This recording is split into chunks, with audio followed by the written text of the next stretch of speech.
Welcome everybody to LPC and Mayor Ramsey. I'll let you start us up. Great, thank you. Welcome, friends. I wish I could see you.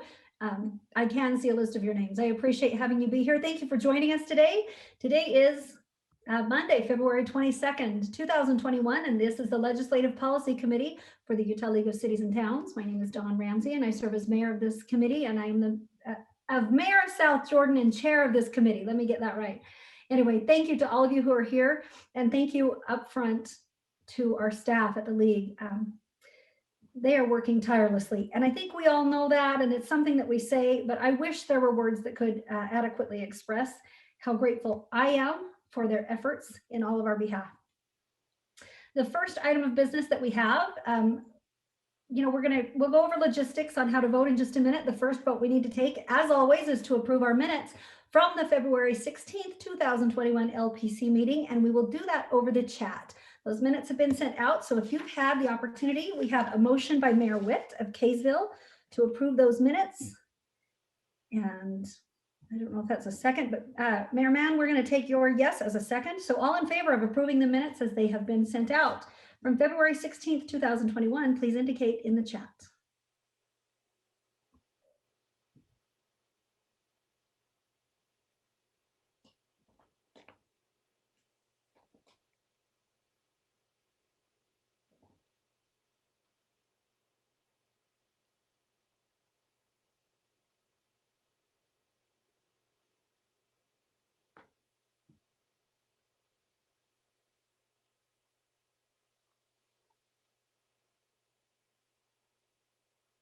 All right, again, final call to any voting member of LPC. We are voting to approve the minutes from last meeting on February 16th in the chat.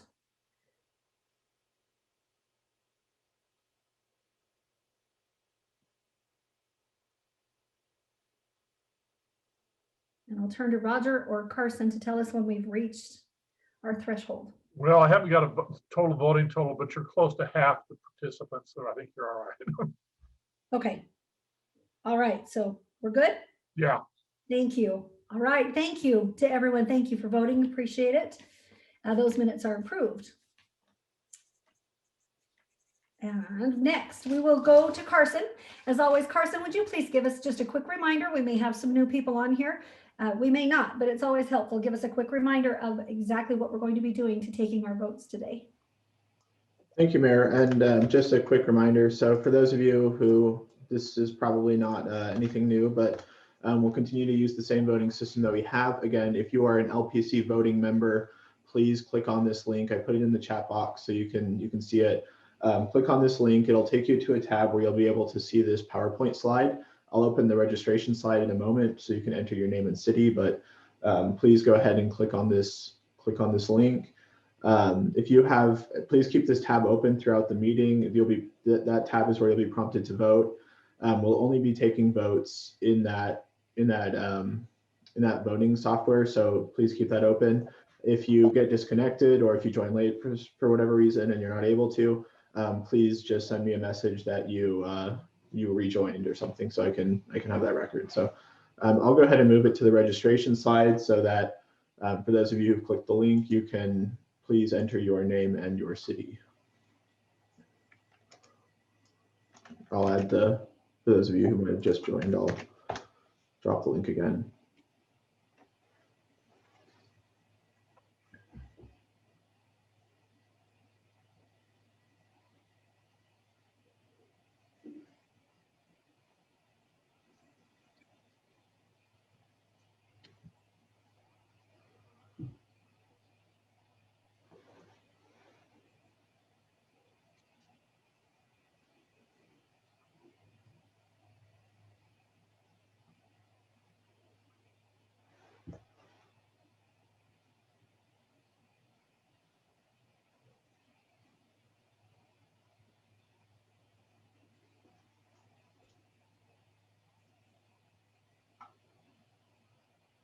Okay, again, for anyone who may have just joined us, Carson has put the link to register to vote if you're a voting member in the chat. Please click on that link and give us your name and city so that you can vote. This is how we will be taking our votes today. And if anything happens and you get kicked out, or someone from your city who's a voting member comes late, they can add again, but we're not taking our votes in the chat. We'll be using the voting software.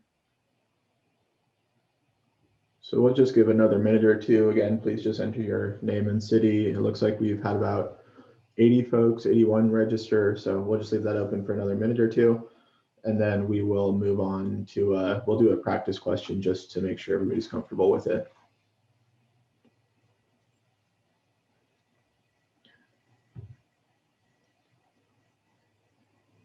Okay, it looks like those registrations have slowed down. We're at 82 voting members right now, so I'm going to open up the practice question.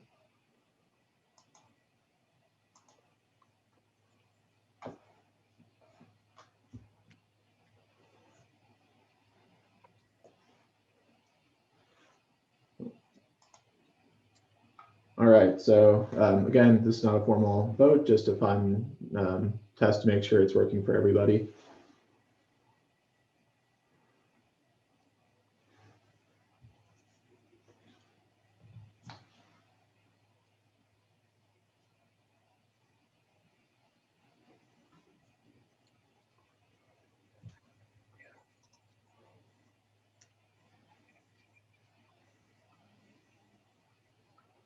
All right, since this is not a formal position, we're limited on time today. I'm just going to go ahead and close this, but hopefully everybody was able to make sure their system's working.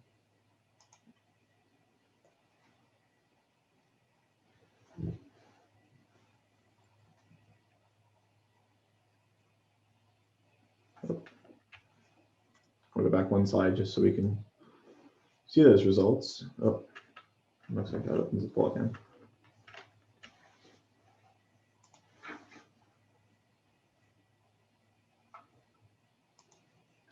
All right, it looks like we have some jazz fans in the audience. So Cam, I mostly just threw that in for you, but we'll go ahead and I'll turn it over to Mayor Ramsey and Victoria to move on. Great. Thank you so much, Carson. You know, I say this every time. I really do miss seeing all of you in person, and I look so forward to that day, but I'm grateful for technology and the very skilled implementation of that technology so we can continue doing this important work. Thank you for that. All right. I think we're going to go to Cam. Is that right? Cam, you want to give us an overview? Is that right? Or am I going to Victoria? And take it away. All right. Well, welcome everybody. We are down to 9.5 business days to go. We have a paper chain at my house, and my 3-year-old is very excited for the session to end. I think I speak for all of us when I say I agree.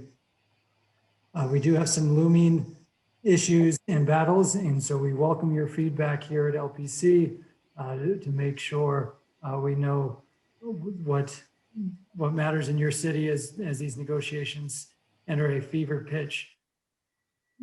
Go ahead so you can see policy prism and the pillars, how we look at all the bills. Go to the next slide.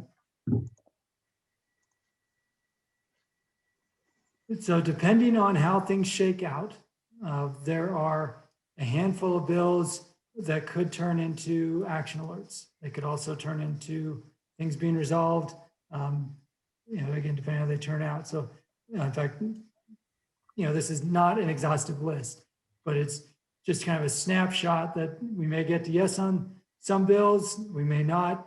And so you've only seen a handful of action alerts so far. Keep an eye on your email, because when the action alerts come, it could be because of a substitute. It could be because negotiations have fallen through, and we will need you to bring pressure on your legislators to support or oppose different pieces. So please, please, please stay tuned for the action alerts over the final 9.5 business days. Next slide. Okay, so this has certainly been a land use centric legislative session. In many ways we have been fighting these fights for a long time, but there's certainly more power in the legislature right now than there has been in the past around potential legislation that impacts local land use. Next slide. So I wanted to just start with a quick update about House Bill 82. As a reminder, this was the LPC subgroup that we put together that worked over the last now 3 weeks on House Bill 82, and we sent an email last Thursday with an update. So next slide. Here's the gist of where we ended up.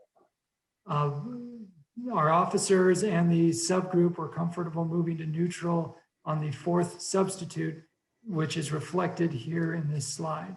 So we negotiated all of these pieces in, and it was these pieces are all consistent with the direction that the LPC gave on February 8th around what we had termed at that time the ULCT 3 concept. So you can see that this bill now has passed the House. There'll be a couple of minor tweaks to it in the Senate, but based on that direction from you as an LPC on February 8th, and then the subgroup and the officers, we went neutral based on these provisions. So we have other bills that require more deliberation, but we wanted to make sure everyone is on the same page about where the league is at right now on this bill. So you can go on to the next slide. The one thing I'll say before we start with House Bill 98 is I want to publicly thank Bountiful City for their work. They met with Representative Ward in their city council meeting and had a really good candid conversation with him about their concerns around House Bill 82, both the specific impact as well as just the general nature of the legislature to interfere with the traditional roles of local government. That conversation made a difference with Representative Ward. And so I thank Bountiful for doing that on behalf of their sister cities. And regardless of how the next 2 weeks go in the legislative session, every city needs to be having those types of candid conversations with their legislators. So with, Mayor Ramsey, no, okay, Carson, can you go back to the 82 slide? Because we had a request in the chat box. So I'll pause right long enough in case there's any question that anybody wants to bring up.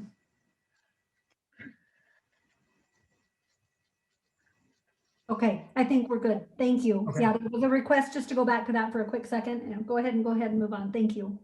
Okay, perfect. Okay, I'll turn Victoria and Gary, I'll turn it back over to you. Thanks, Cam. So last night we sent out to LPC members these 3 slides to try and reflect what we anticipate in the substitute for HB 98. As a reminder, we put a lot of these points up last week. The bill is still not, the substitute is still not public. So what we've tried to do is capture, based on the draft that we've seen and what we expect to see in the first substitute any moment now, put that up on these slides. It's our understanding that this bill will likely be in committee tomorrow. And so the substitute should be out, although it could be out just a few minutes before that committee. That's always possible.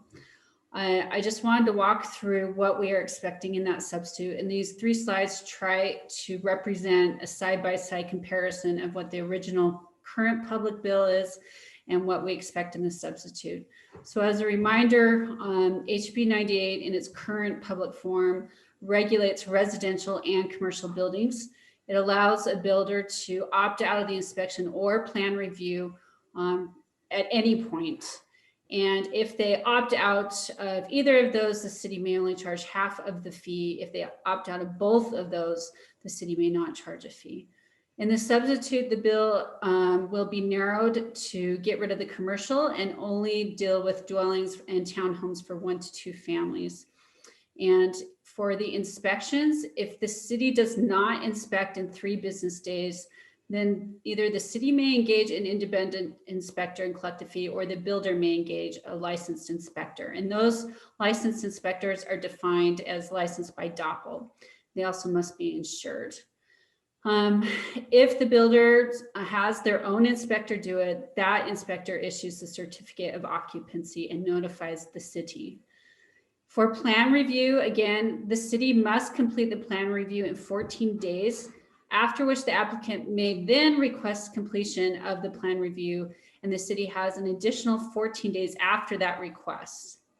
If the city does not complete the plan review, either in the initial 14 days, or if there's a request by the developer to please complete it, then they may not require a building permit, but a licensed architect or engineer must stamp the plan. The city may not refuse payment. Hang on a second. The city may not refuse payment of building permit fee when plan review is submitted or limit the number of plan reviews that are submitted. The bill would also enumerate the components necessary for a completed plan review. And then there is one resubmittal allowed for geotechnical review by a third party. And I see some questions. How about I finish going through the slides and then we'll try and go through the questions. Carson, go ahead to the next slide. This deals with the design elements portion of the bill. So the original bill said that a city could not regulate the exterior color of a residential or commercial type or style of exterior cladding, roof or porch style, location, design, placement of windows or doors, including the garage, number or type of rooms, interior layout, minimum square footage, landscape requirements, or minimum dimensions. The substitute again is to get rid of the commercial and narrow to dwellings and townhomes for 1 to 2 families. It would prohibit a city from regulating exterior color, type or style of exterior cladding, roof or porch style, exterior non-structural architectural ornamentation, location, design, placement of windows, door, or garage, but not including rear loading garage, number or type of rooms, interior layout, minimum square footage, and Gary, if you want to address this, you can. There was some discussion with some of you this morning having a lot of concerns about that. So we've highlighted that here as something that maybe needs more discussion. Rear yard landscaping requirements, minimum building dimensions, or front yard fencing. And then Carson, if you go to the last slide. This slide represents exceptions to all those prohibitions I just read. So even though a city may be prohibited from regulating some design elements, these are the exceptions to that. Again, the original bill only had 2 exceptions. It was for those on the National Register of Historic Places and ordinances enacted for National Flood Insurance Program. The substitute we expect would have these exceptions, meaning that a city could regulate design elements in these situations. So building in the National Register of Historic Places or State Historic Register, ordinance enacted for participation in the Flood Insurance Program, ordinance enacted for Utah Urban Interface Code, a dwelling in primary residential zone is substantially developed before 1940. There's also language in the substitute about a dwelling that is 400 square feet. My understanding is that this is language that came from Ledge Research, even though those negotiating wanted to point to language in the building code. And so there's going to be further discussion on that. An ordinance enacted for water efficient landscaping in the rear yard. Ordinance enacted to regulate cladding in response to finding of a deficiency in the material or installation of that cladding. A design element that applies within an overlay zone or other zoning area, including a PUD, if the owner requests the design element apply within the zoning area in exchange for an increase in density or other benefit not otherwise available.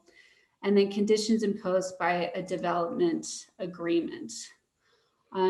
So Gary is here. He's been leading this very difficult negotiation. Gary, I don't know if you have anything else to add. I will try and catch up with some of the things in the chat, or maybe you've been seeing some of them too. Sure. We've had a lot of pushback on this bill. I've always said I've been involved in this business for a long time. And as you're aware, the Hill is not a fun place to be. And oftentimes we're always playing defense on these things. And typically we take those that work up there all the time, take one of 3 positions on a bill. Either it's so bad that you fight the bill all the way to the end and you just say, absolutely no way, we're sticking our heels in the ground. We're just not going to do anything. And we're not going to negotiate, and that's it. And we've had probably a handful of cases over the years where that has been the case. 98, as it was originally drafted, would have been that case, where we would have stuck our heels in the ground and said, you know what, there's absolutely no way. I mean, there may be a problem out there with some jurisdictions that delay inspections, that delay plan review, that type of thing. There may be a limited number of problems, but it doesn't warrant this type of sledgehammer in trying to drive in a finishing nail. And so the second position that we often take is we go in and we take a look at what the actual problem is and try and focus on the specific issue, being careful to follow the three things that Cameron indicated that the league uses as its basis for making decisions up here. And I call it trying to minimize the bill or gut the bill to the extent that it only attacks those things that need to be attacked or addresses those things that need to be addressed. That's what we spend a lot of our time doing up here on the Hill, is trying to figure out what the problem is and trying to address exactly what the problem is. The very last thing we try and do with a bill is, if it's so bad and there's a total disconnect between the cities and whoever's proposing the language on the bill, we try to kick it down the road until we get more information. We may kick it to the next year. We may put a sunset clause on it, that type of thing. Well, in this situation, when we first came across 98 and looked at it, our total position was what all of you have felt as you've read the bill and looked at it and said, absolutely not. This does not do what it's supposed to do, and doesn't do anything for us, doesn't do anything for them. It's just it's not acceptable. Then we sat down and we started to work. We worked with leadership in the House. Leadership in the House was very, very expressed that the bill in the form that it was in, 98, as it appeared in the beginning, was not acceptable to them, as well as it wasn't acceptable to us. And so then we got down to, well, exactly what are we trying to look at? And the idea was, the first idea was, well, let's take a look at the inspection process. Second idea was, let's take a look at the design criteria that some cities are using. And let's see if we can't make sense of these two provisions. Well, the first one, we kept saying to them, the 14 days that we established 2 years ago is acceptable. I mean, we accepted that. Our building inspectors looked at it, and for most cities, we're accomplishing that in the plan review within 10 days of when before 10 days, and some, considerably before 10 days. But for every once in a while, you get a city that's way out there, and we've got some that, quite frankly, their plan reviews have taken months. And I looked at it and I said, well, one of the main problems in this situation is that you have included commercial and you've included multifamily, and we're not willing to even talk about those because they are complicated, and there's absolutely no way you can get a plan review done on those within the periods of time sometimes that you've got. And there are a lot of swing outs that have to occur, or resubmittals that have to occur on those. And they said, well, leadership in the House said, let's just focus on single family and duplexes. And so that was that changed the kind of the tenor of things. And so what we did was we limited this bill to single family and duplexes. We went back and looked at what we'd written, and we thought, what we wrote 2 years ago was great. The 14 days is acceptable. We're getting it done, most of us within that 14 days. And they said, well, what do we do? What kind of consequence should there be for cities that don't do it, not just within the 14 days, but we're talking months out into the future? Some of the cities are not getting it done. I said, well, and I have examples of where that has happened, because I talk to the HBA almost monthly during the year on these issues, and sometimes trying to resolve them. So anyway, what they did was they said, well, there's got to be some type of consequence. And they started out where they did last year on, there's got to be a punitive consequence. And I said, no. I said, there doesn't have to be a punitive consequence. They started out by saying, well, there ought to be damages, actual damages, whatever it cost us for the time that you've taken to do those plan reviews. That's way beyond what ought to be taken. There ought to be a financial consequence. I said, no, there ought not to be. I said, we'll do it within 14 days. We can commit to do it within 14 days. And if not, right now, what the law says today is that they rely on the engineer's stamp. If we don't get it done within 14 days today, it moves forward based on the engineer's stamp. That's the way the law reads today. That's the way it still reads in the new draft or the new substitute. The only difference is that Some cities were using the swing out provision or the resubmittal provision for very, very small things. And we're stopping the 14 days from running for small items. Well, we do have a resubmittal provision, but it is only for a specific technical type revision that might be made for geotechnical and geological issues that exist on a parcel of property. And you remember, we're not talking about planning and zoning here. That has to take place before this 14 days begins. We're talking about essentially the building permit as it's submitted and as it's processed and the plan is reviewed over a 14-day period of time. So really what we got it back to was nothing has changed. The 14 days are the same. After the 14 days, they can go forward. They're allowed to move forward. Today, they're allowed to do that. And so that did not change at all. The only thing that has changed is you can't resubmit back to the engineer to stop the 14 days over and over and over again. In reality, there probably will be resubmittals, but that will be, if it's beyond the 14 days, that will be up to the builder to be able to allow those resubmittals after the 14 days. Second piece of that was the building inspection piece. And there's already a place in the code that says we have 3 days to do those inspections.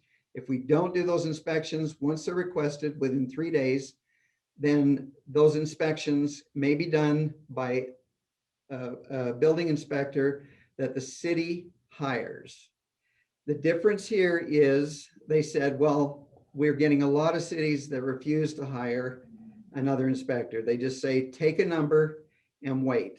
And some of these inspections have gone out tremendously long periods of time. So they said there needs to be a consequence there. Once again, there shouldn't be a criminal penalty. There shouldn't be a damages provision. In other words, the guy can't move into his home, and so he pays, $20,000, $30,000. The city has to pay for that person not to be able to move into the home and all the damages that occur.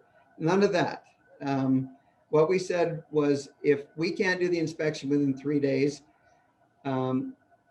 we have the option of hiring somebody outside, or the builder has the option of hiring a building inspector that is approved by DOPL. And now there is a new requirement that that inspector be fully insured for doing the inspections, because they're not covered by us. They're no longer a part of the city's inspection process. And so they would have to take that responsibility on their own shoulders if they exceed the 3 days. Our building inspectors are telling us we get out within 3 days.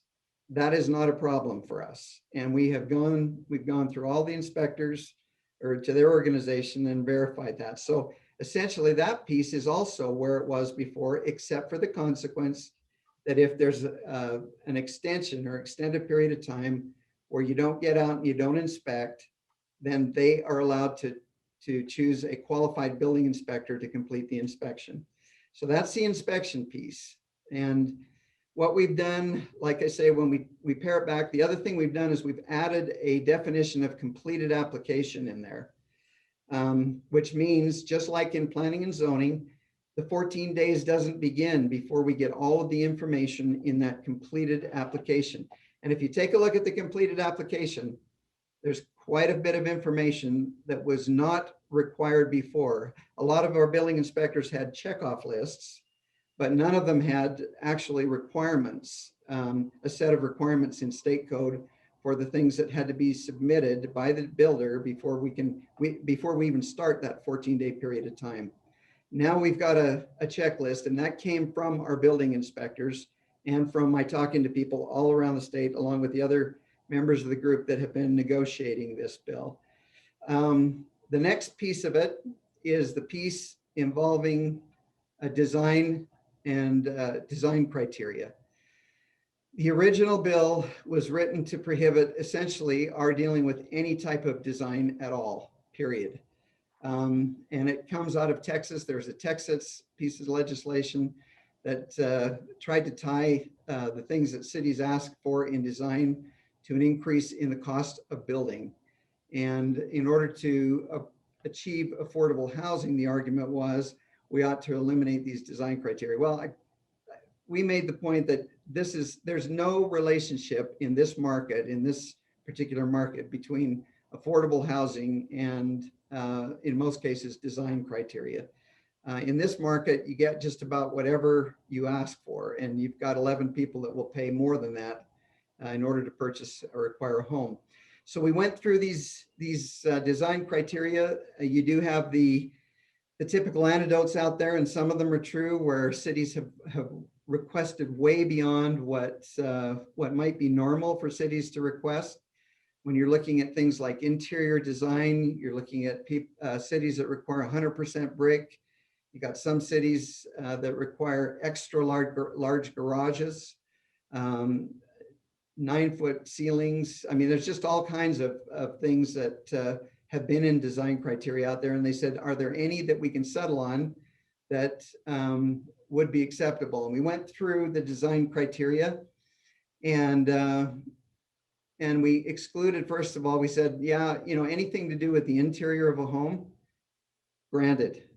The interior of a home belongs to the individual. They should be able to design the rooms and the layout and that type of thing through their own desires, according to their own desires. Some of the things that we included, just going down through it, exterior color of a home, the type and style of the exterior cladding, style and dimension or materials of the roof structure, roof pitch or porch, exterior non-structural architectural ornamentation. So you require a dormer or shutters on the window or something of that nature. The location, design, placement of architectural styling for windows and doors, the location and placement of architectural styling for garage doors, not including the rear loading garage, the number and types of rooms, and this is all interior. They wanted total to eliminate any requirement for landscaping. Our argument to that was that no, landscaping is extremely important in our cities, not only from a conservation standpoint, but also from a aesthetic standpoint. And so the only thing that we are not allowed to regulate under the new draft or substitute of the bill is the rear yard landscaping. And then there's an exception down below, and those exceptions are extremely important. And I want you to listen to them as we go through them, but there's an exception down below for any rear yard landscaping. We can impose requirements where it involves a conservation issue, a water conservation issue. So once again, we took it away, we gave it back to ourselves. Minimum building dimensions, front yard fencing. They wanted to eliminate fencing from the entire yard, but some entities need or require fencing between, for example, two different types of zones, an agricultural zone and a regular residential zone. So we just said front yard fencing was the only one that we could not regulate on that. Now here are the exceptions down below, and these are what are important. You remember we only had 2 in the original bill for historical and I think flood control purposes. What we've done is we've created exceptions down below to all of these prohibitions above. And once again, they only apply to 1- and 2-family dwellings or townhomes, not multiple townhomes, not multiple dwellings. Those are all governed by the 21-day period, and the rules are still the same for those as they were last year. There is, you can resubmit, you can do all the things that you could last year on multifamily, whether they be townhomes or whatever they happen to be. These are just single family homes. So here are the exceptions, and the exceptions are a dwelling located in a designated historic area, both national or state.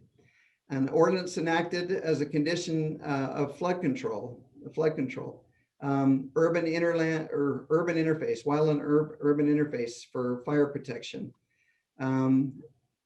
Design standards agreed to under a development agreement. How many of you have development agreements that you have individuals entered into? A dwelling located in an area that is zoned primarily for residential and was substantially developed before 1940. That provision came out of Ogden, saying that they wanted to preserve their older areas, their historic areas, and wanted to reserve those features in the historic areas. This one, Ledge Research put in, and we're still working on this, but this will not be the case. A dwelling that is 400 square feet or less in area, not including the loft, 400 square feet doesn't make it. And so this is one item that we're going back and we're going to talk about. And so that will probably be struck. And then an ordinance enacted to implement water efficient landscaping in the rear yard. That's what we talked about above. And an ordinance enacted to address certain types of exterior cladding where the cladding is not installed right, or if the material are substandard. And then this is an important one, a land use regulation, including a PUD or an overlay zone. And all of you have those, and all of you have special requirements in those zones and PUDs. Where the property owner requests the rezone and the municipality in exchange for an increase in density or other benefit otherwise available as permitted in the zoning area or district. PUDs and overlay zones, density overlays, clustering, all those zones, anything like that, we can go ahead and put whatever design standards you wish to in those zones. So if you have an overlay zone for a specific purpose, for example, you've got an entrance to the city that requires a certain type of overlay zone, as long as there's some benefit to both the city and the developer, which there are in those zones. Sometimes they're narrower streets, sometimes they're lesser setbacks, sometimes they're clustering. Just about any benefit at all to the developer will allow you to impose all of those, any of those requirements on any of those items above. So from where we were to where we are today, we've come a long way. And I'm hoping that that with, as far as we've come with the development community, that with the change in just a couple of the provisions above, that we'll be able to get to a point where, and the bill is not before you today. In fact, I just barely received a copy of the protected draft, which will probably be in, the bill will be in committee tomorrow with the first substitute. But I've just received that, and you don't have it before you, so we can't make an affirmative decision to change things, but we can say that as negotiations go, if we get to this point, that we can go ahead and take a different position. And I'm hoping that we can get to a point where we can actually get to a neutral position on this bill with all that we've taken out of it and what's left of it today. So that's our position. We put a lot of work into this. I think House leadership is very, very strongly behind. They've gone over this language. They've looked at where the compromises have been made, and they're favorable towards it. The bill sponsor has been very good in working with us on it. And we've spent a lot of hours on working on this, a lot of yelling sessions and a lot of back and forth. But anyway, I turn it back to you, Victoria. Thanks, Gary. So the bill currently is assigned to House Political Subdivisions, which meets tomorrow morning. Their agenda is out right now, and the bill is not on that. If I remember my ledge research rules correctly, I don't think that they can amend that now that they're past the 24-hour point. So I would still stay tuned to House Political Subs, but I'm not sure it can get on that agenda tomorrow. So I'm going to do my best to try and navigate quickly some of the questions that came in. Paul Larson asked, under the sub, who is responsible to see that the builder inspector is insured? Gary, I think that there's language in there. First, the inspector is defined as someone who is insured and licensed under DOPL.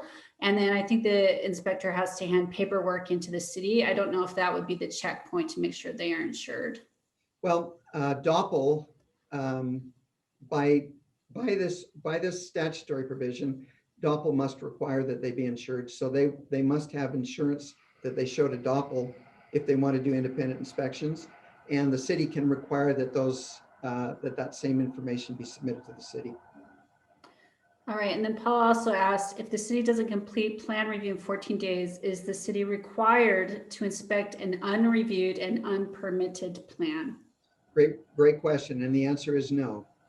The city would have to make that determination as to whether or not it wants to accept responsibility for inspecting that plan. But if you think about it, that hasn't changed. Because if we don't hit the 14-day mark today, they can just proceed forward under the engineer stamp. That's today. That hasn't changed. And so you still have to make the same decision today that you would have had to make before the bill, this new bill came into play. And that is, do you really want to inspect something that has not gone through your plan review or completed your plan review process? That has not changed. I do want to make that clear that we have a 14-day requirement today, and automatically at the end of 14 days, it flips to the engineer being the plan reviewer. And some cities don't have plan review at all, just so you know. All right.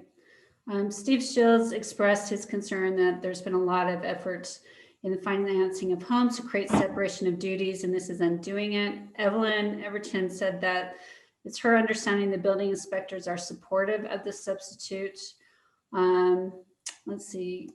The answer to that is, I have talked to so many people that I think I probably have offended just about everybody around the state, but have a good relationship with everybody around the state. But the building inspectors were one of the first groups we went to, and Tom Peterson and that group, and COLA was another one that considered these things. The architectural folks, they considered them, and we received a very favorable report on the changes that we had made, not on the original bill. And all of you know how bad that was. But on the changes that we made, they said, yeah, we can do that. I mean, we have to do that now. So yeah, we can do that. Ken Leatham asked, if there is disagreement over geotechnical suitability, is there a process where a city can appeal or object to a builder moving forward when the city believes the building should not occur due to that disagreement?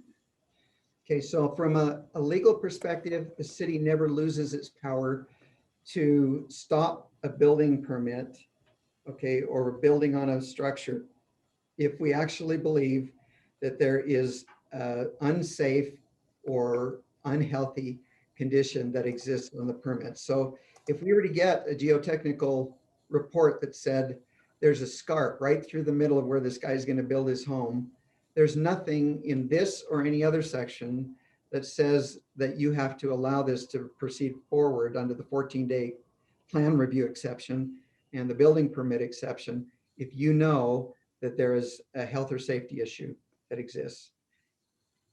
Okay. Then there's a question about what controls are being proposed to ensure that that there is no conflict of interest between an inspector and a home builder, that they have an affiliation. So this issue came up, and what is a conflict of interest between the home builder and the inspector? The inspector may be employed by the home builder. He's being paid by the home builder if we go beyond the 14 days and we go beyond the 3 days. That person who does the plan review, the engineer, is paid by the developer, and the inspector who inspects the home is paid by the developer. And so if you're asking about a conflict of interest, there's an inherent conflict of interest whenever you have somebody that's paying the other person to do the work. So even today, 14 days goes by, we don't get it out in 14 days. The engineer is responsible for the plan review now. That engineer was employed by the builder. And so there's no way of escaping a conflict of interest if you allow the 14 days or the 3-day exception, which is already in the law. So I guess the answer is there's always going to be a conflict in these situations. I'll try and go through a few more. Chris Porter asked, as far as the exterior cladding, would this preclude requirements as to the number of types of material? In other words, require 2 different cladding materials, but agnostic on what type of material is used? It's a good question. I don't think it covers that. I really do not. It just says you can't dictate what type of cladding can be used, but does not say that you can't require that there be different types used. Okay, and then there's some questions on fencing.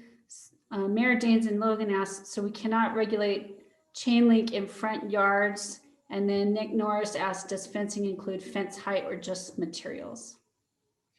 Okay, so we're just talking about front yards. That's the only place that they have prohibited us from regulating fencing.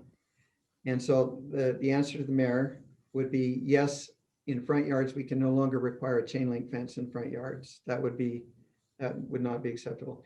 And then the second question regarding materials, nothing is regulated. I guess, once again, the only thing that we can regulate is in the front yard, and it doesn't matter what kind of material is in the front yard. We can't regulate a fence in a front yard, but the fence around the rest of the property, we can regulate, and we can require any kind of material we want, and we can, height doesn't matter. We can require a certain height, or limit a height. All that's acceptable. And what we tried to do is take out all regulation possible regarding fencing. And we kind of did a preliminary survey of cities that I'm aware of up here in northern Utah, and some of the ones down to the south, and nobody required front yard fencing. And so we thought that's a pretty safe item to eject, so to speak.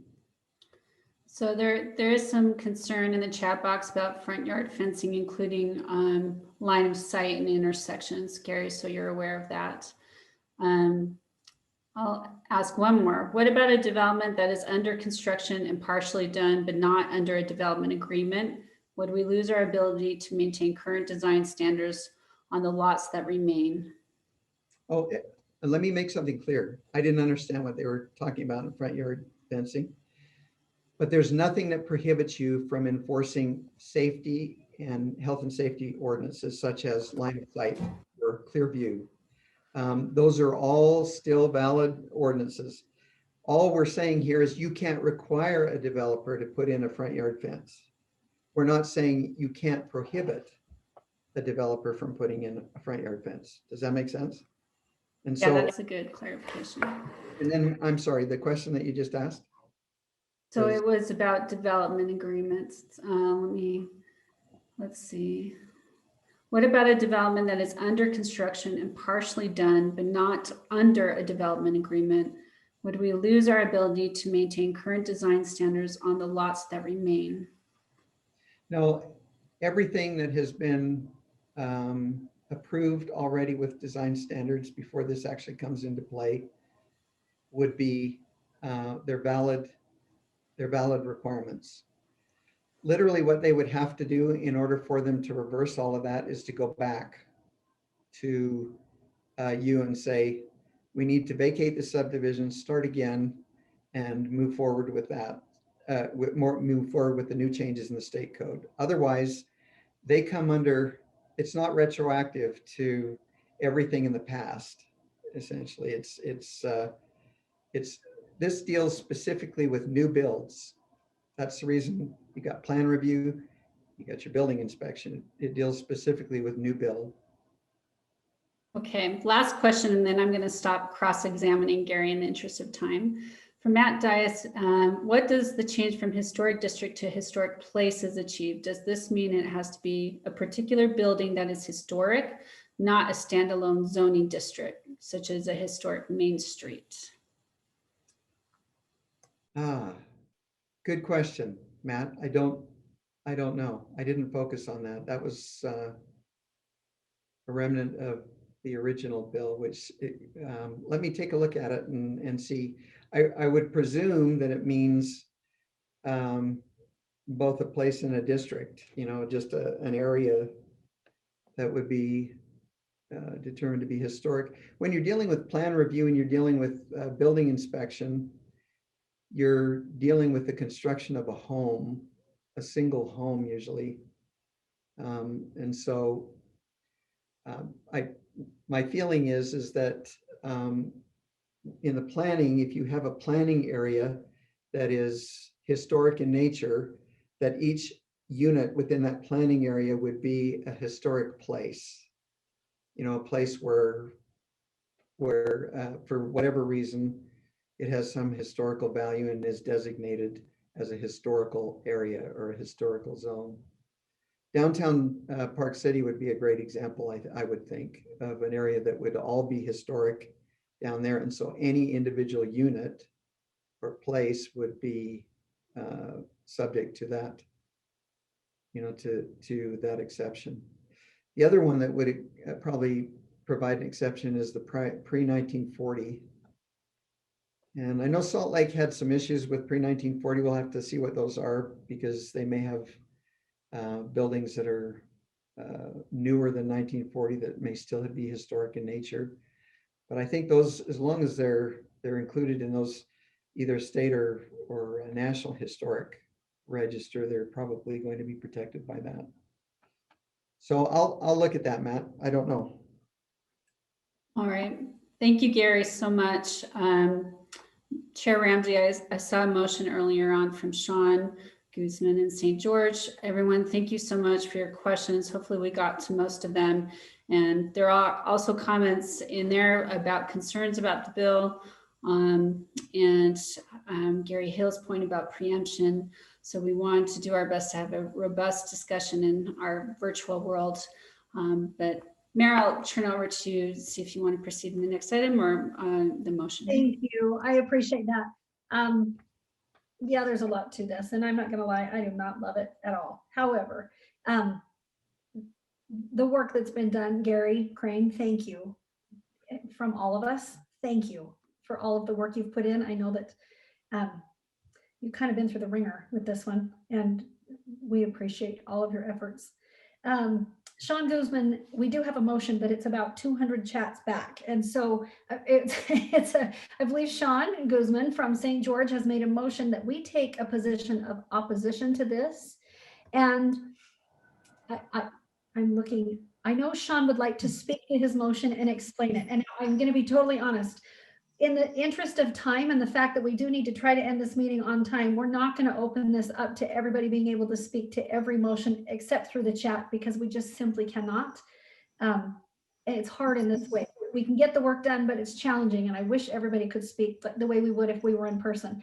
That being said, I am going to ask that we open it up and try to make Sean a panelist so he can speak to this specific motion. And then once we finish this discussion, again, please try to make the discussion through the chat if you can. We'll let Sean speak and then let's chat. We'll get through that and then we'll move on. So Mayor, we do need a second to Sean's motion. So, Okay. John, would you like me to state the motion or? if you'd like to state it again, exactly how it was, and we do have a second now by Mark Shepard Perfect. and Brett Hauser. Actually, we have a couple of seconds. So. Perfect. Thank you, Mayor. And in the interest of time, I will just say the only reason why I wanted to speak to this is because I wanted to make it clear that we do not have the language yet because it's not public, as was explained. That's why I make the motion to oppose. But in that motion, I also say that we authorize the staff, if we get the changes that Gary has outlined to us today in the bill text, if they agree to those changes, that we authorize the staff to move to a neutral position on the bill because we're running short on time this session. Does that make sense? That makes sense to me, and I appreciate that. Okay, that is the motion. And so I'm going to understand that the seconds will still stand unless I get something right away that says the seconds have been removed. And I'm looking in the chat for that. Okay, Brett Hauser is withdrawing his second.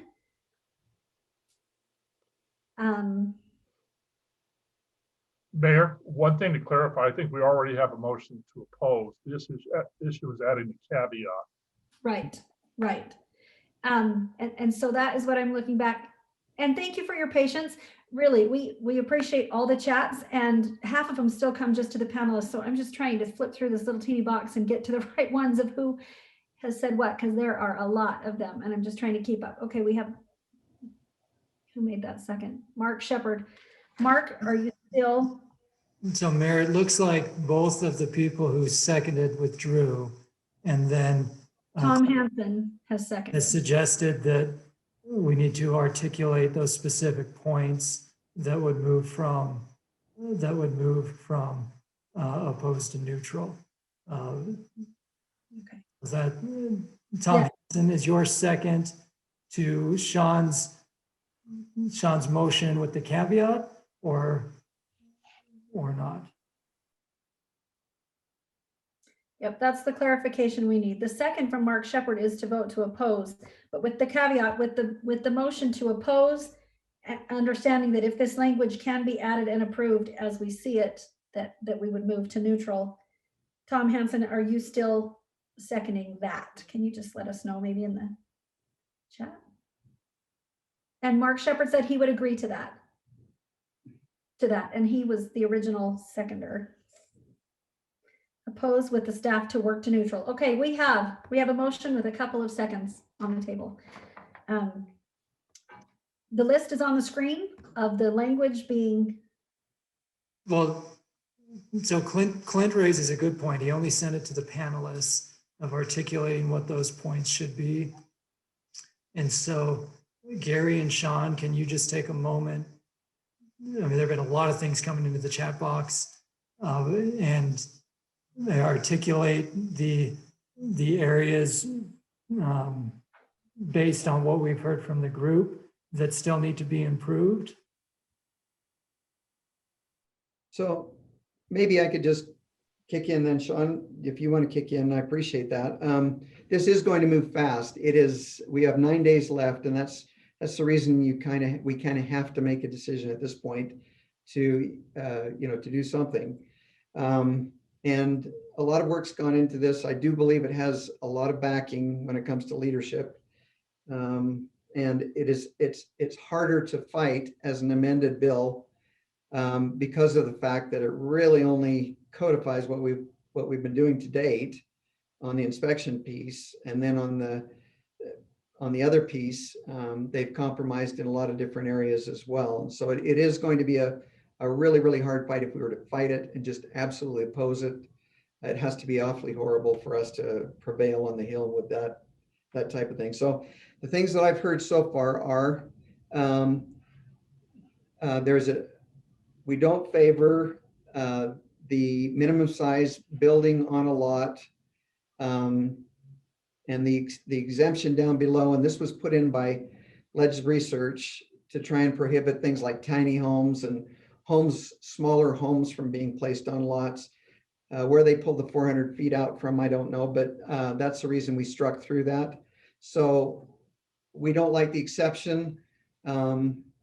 We would like the minimum size piece to have a reasonable minimum size. It was suggested that be about maybe around 1,000 square feet, so that we don't have tiny homes or small homes on the property. So that's one item, was that piece there, the minimum sizes. The other piece that I heard was Matt's piece. I need to look at whether or not that would cover homes in areas that are specifically historical in type, and see if we can clarify that those homes in historical areas would not be covered by this, that they are an exception to this. Those are the two main things I heard. Sean, did you hear anything else? No, Gary, those are the two. Matt's was a good point, and I'm not sure if we'll be able to get clarifying language on that, but we will bring that up. And the minimum square footage, I think we would like to see that stricken altogether, but if not, it's 1,000 square feet. That would be our minimum that we would go. So I think you've done a good job of summarizing that. Gary and Sean, just reviewing the chat box, are we comfortable on the fence piece? You clarified it a moment ago, but on the fence piece, and then there's also several questions about the quality of exterior materials, and then there's still the question about the inspector, the third-party inspector. So those are the pieces, as I've been scanning, have come. And I think the fence piece, I think Gary did a great job of explaining that. Again, we can require the fencing between zones, and I think all of us do that between residential and other zones. And the front yards, if it's for safety concerns, we can certainly regulate those. What Gary's talking about is if we mandate a fence in the front yard, and I'm not sure that we have anybody that does. And I'll let Gary speak to the materials. And the materials, that was a big deal for them. Like I say, this does not prohibit you from acquiring different materials than, within a subdivision. I don't believe there's any wording in there that requires that. But for you to designate this material is better than that, or we want this material more than that, that's one thing that this will not allow us to do after this point. Like, for example, we want 100% brick on a home. Can't do it.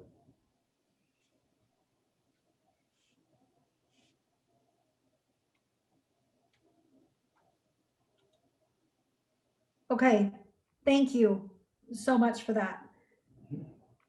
We have a motion and a second on the table. I'm still trying to keep up. Sorry, with Mayor, just one last piece. There were a lot of questions on the inspection, on the third-party inspection piece too. So what I'm trying to do, Mayor, is make sure that everybody knows we've heard these concerns. Right. So that we can keep raising them and see if we can make some progress, recognizing Sean's motion of where we're at and where we could potentially land. And I appreciate that. Thank you. Please, Minimum note, size. as we all have this studious look on our face, it's because we're reading through all the chats, trying to make sure that everything is addressed. We have 200 people on this meeting, and so we're just trying to keep up and make sure everyone really is heard and gets their input. Yeah. So Gary and Sean, you're the maker of the motion. So here's what I've listed as the main pieces that have come up in the chat. The minimum size and lot, the historic district versus historic places and clarification there. There's still quite a few people that have expressed concerns about the materials. So again, maybe looking at one with another set of eyes when the bill comes out to see if there's anywhere else we could make some progress there. And then the third-party building inspection. So it's not just Sean, I'm going to put words in your mouth for a second. It's not to say that that we have to get 100% on all of those things. Those are the things that have come up the loudest in the chat box to keep trying to make progress on those things. Fencing, it seems like it's okay now based on the clarification. And there was the Gary Hill point that several people referenced about an expectation that this is it, and that there won't be an additional bill on top of this. So Sean, I agree. have I summarized, Sean and Gary, have I summarized what you've heard from the questions here? And to the people in the audience, have I summarized the key sticking points for us to see what we can do with the current opposition, with the potential move to neutral if we can make some progress? You have, Cam. I agree.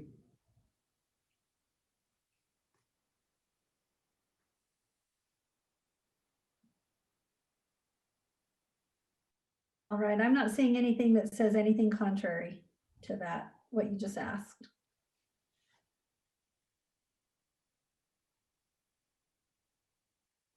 A request, please pursue the inspection part. It's very important. Agreed. All right, so Cameron, is it your professional opinion that we are in a position to call for a vote on this? Roger, somebody let me know kind of what you think. This is just such a unique format. We want to get it right. Excuse me, Mayor, I responded to two other things. I know, So I do know. Do you feel like the chat has stopped and I think that Yeah, we're I on the think same page? Are we in a place where I can call for a vote? yes. I think it's important to note a couple of things. One, we already have a motion to oppose, so it's maintaining that position of opposition, or if these things are dealt with, be able to move to neutral. Right. The other thing to clarify, we are having a handful of problems on the voting system for a few people. Depending on where this shakes out, we can adjust those numbers, but we can't do it. We can't have a whole bunch of people voting in the chat. So we've noted those people have indicated they're having a problem. We'll try and incorporate those. Anything, Carson, you want to add other than that? I don't know what else to do. No, I think that's all right. And just recognizing again, please only cast a vote in the chat if you've already notified us as staff that you're an active voting member and you're not able to access the voting software. So please only vote in the chat in that circumstance, and just recognizing depending how close it will be, it might take a moment for us to tabulate results.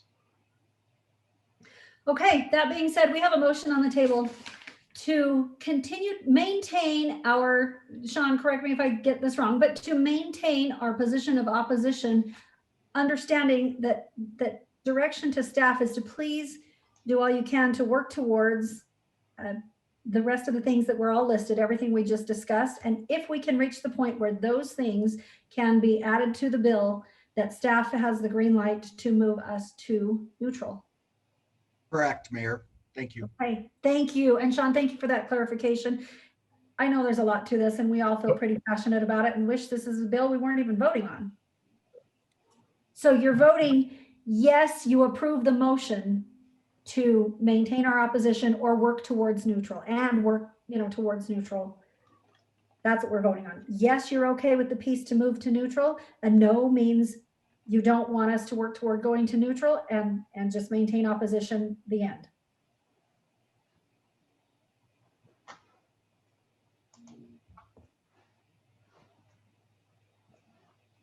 Though we've had two people tell us they're having trouble accessing the system, will you send your vote to Carson alone so he has it? Thank you for that.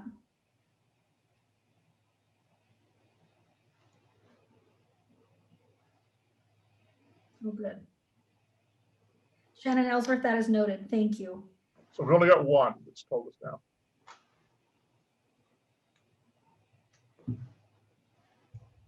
I think we've got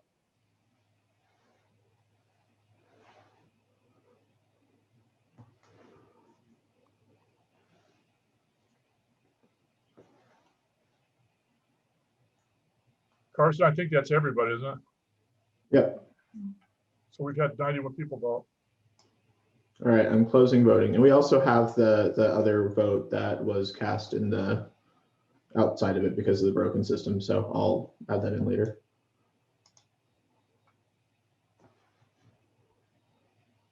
Okay, voting is closed and we're going to find out where this stands.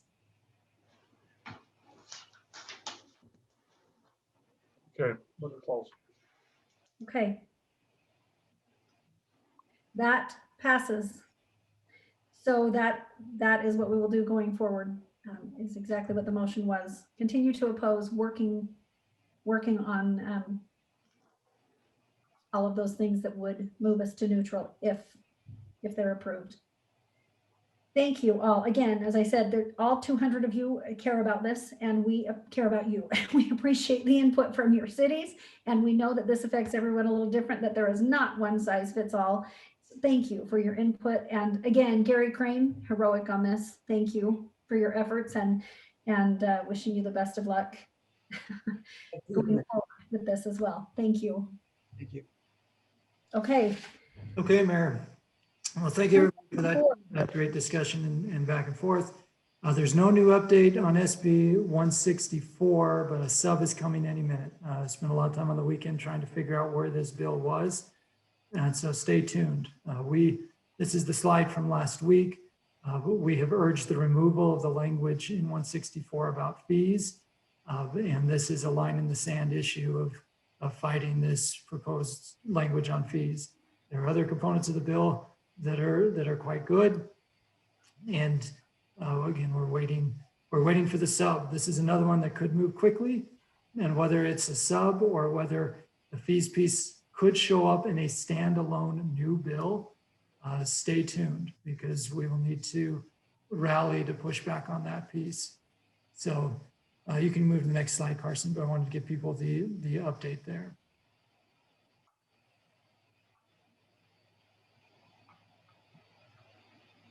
Okay, so speaking of controversial bills, let's talk about SB 61. I warned you at the beginning of the meeting that this has been a land use preemption kind of session for us. We talked about these concepts the last couple of weeks. Senator Sandel's premise has always been around what he's termed digital equity between an on-premise sign and an off-premise sign. So the example on the top, that's an on-premise sign that has a large digital face. His point has been that if the city has permitted a sign that's this large and is a large on-premise sign, then the city should also allow and permit a billboard to digitize. There's considerable legislative support for that concept of digital equity. The League and the Association of Counties have pushed back. The digital equity in and of itself is not equity. And we've talked about size equity and zone equity, and have also pointed out that if the state is going to change this distinction between on-premise and off-premise, that city zoning should not be frozen and should be allowed to update their ordinances accordingly. So you can see the example in that bottom picture. You have a small digital sign on that building, and we argue that should not trigger the large upgrade above. Okay, next slide here.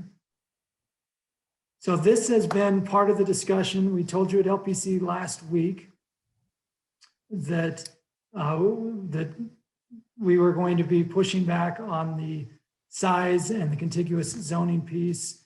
And we didn't have the specifics at that point, but we were taking that proposal. We're going to be taking that back to Senator Sandel in light of the LPC direction last week, which we have since done. So the conversation that is ongoing right now has been digital equity, size equity, and zoning equity. So you'd have to have those pieces. So if Cameron City has permitted an on-premise digital sign that is more than 100 square feet, that would be the equivalent of a billboard, then a billboard in that contiguous zone could upgrade digital. So think about it this way: if you have a zone on one side of the city, say it's a C1 zone on this side of the city, that's contiguous, and the on-premise digital sign therein could trigger the billboard, but not to a C1 zone on the other side of the city that maybe has some different standards. So those have been the concepts that have been going back and forth. The industry proposal has simply been based on whether the city allows it in your zoning, which in cases of most cities, even if there's no existing permitted sign, city zoning would allow some type of digital sign. And so we've been trying to tie it back to the size equity and the contiguous zoning. So we have meetings later this afternoon with Senator Sandel and with industry. Yeah, Victoria, thanks for answering that question. Carson, are we ready to drop the survey link into the chat? Okay, thank you, Wayne. We're going to give everybody a moment here to catch your breath and to fill out this related survey, as there are several questions there. And rather than trying to have everybody answer the questions in the chat box, we're going to have you answer them in Qualtrics. So we ask you to pull up the chat box, click on Qualtrics, and fill out the survey and get it back to us.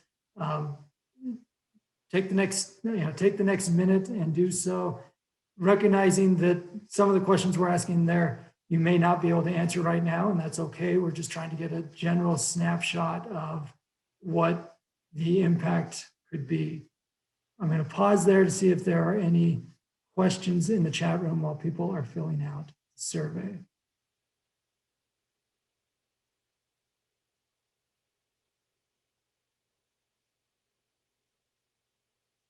So Cliff, I see a question when you're asking about the rest of the items. Are you talking about, which bill were you talking about?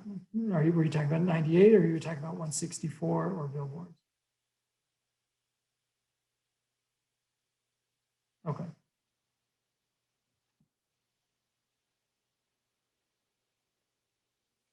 And then we're looking to see if there are any other questions.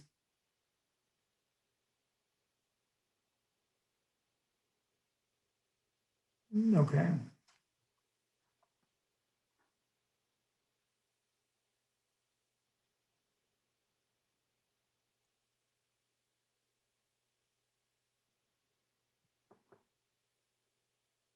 All right. So if this were a classroom, Mayor Ramsey, I would look around the room to see whose heads were up and versus whose heads were still scribbling. Unfortunately, it's not a classroom. And it's impossible to read the room on a Zoom when you can't see anyone. And I know that makes this challenging. Yep, it does. So my request is once you have finished the survey, just make a quick note in the chat box that you finished the survey. And once we get the 10 or so who've said you finished, then we'll continue. Hey, look at that. That was quick. All right, we can continue. Please continue to fill it out if you're still working on it. So Carson, you can go to the next slide. Before Victoria takes 144, let me just make one more point about SB 61. So we have two billboard bills with 61 and 144, both of which in our mind would undermine local authority. In the case of Senator Sandel, he has worked diligently to listen to our concerns and see if there's a middle ground between what he's trying to pursue on the digital equity while still respecting the points that we've raised. One thing I didn't mention in the slide is that we've talked about this before, is that SB 61 does have some mitigation language in it so that a billboard could not upgrade in a residential zone. And also you could not, or if it upgraded in a primarily residential area, then there would be mitigation like dimmers and curfews that would apply to those signs. So that has been part of his effort to make sure that if there are additional upgrades, that you're mitigating the impact on nearby residences. So Victoria, let me hand it over to you for SB 144. I'll be really quick. The update on this bill is that it passed out of Senate Committee 5-2 on Friday. In the presentation, Dewey Reagan of Reagan Advertising made it very clear that this is basically about their ongoing litigation with Salt Lake City, which they recently lost a step in that in federal court.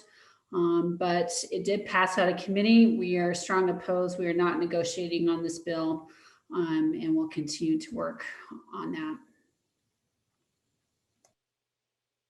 That was quick.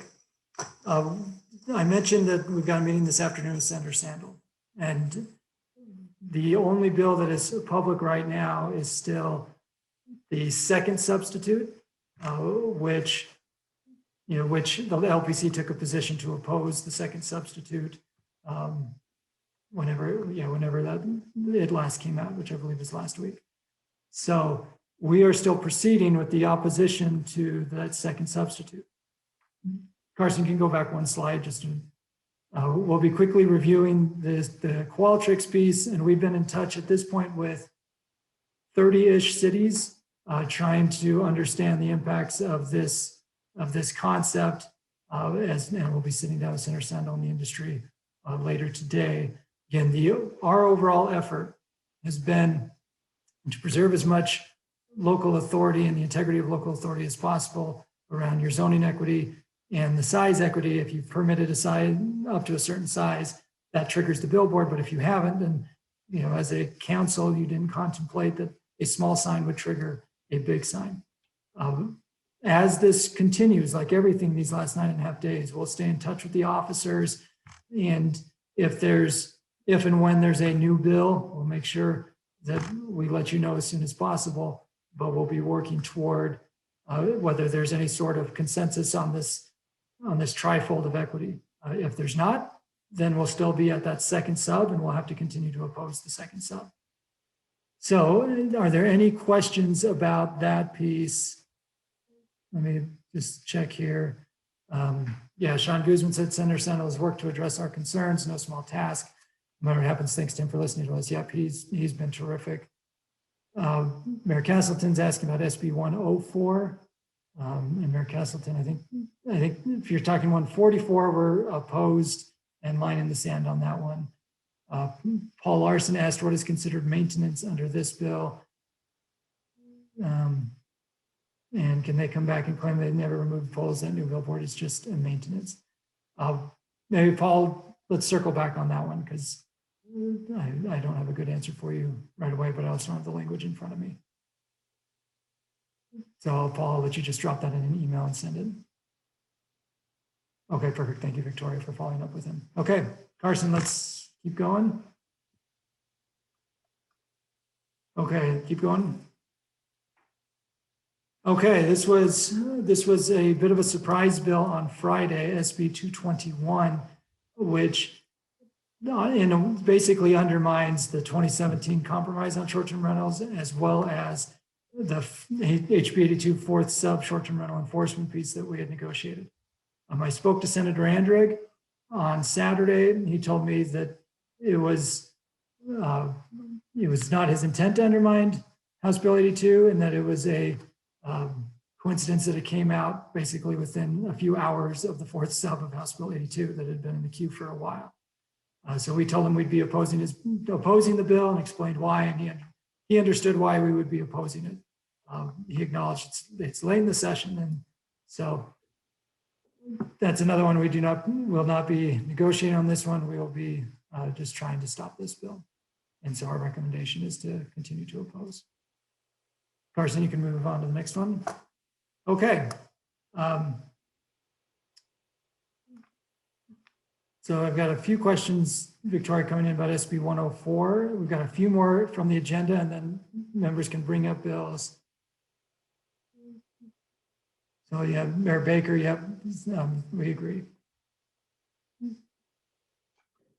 Oh, okay. So yeah, Mayor Castleton's bringing up SB 104, which has been the bill that's been negotiated with Davis County and the cities therein.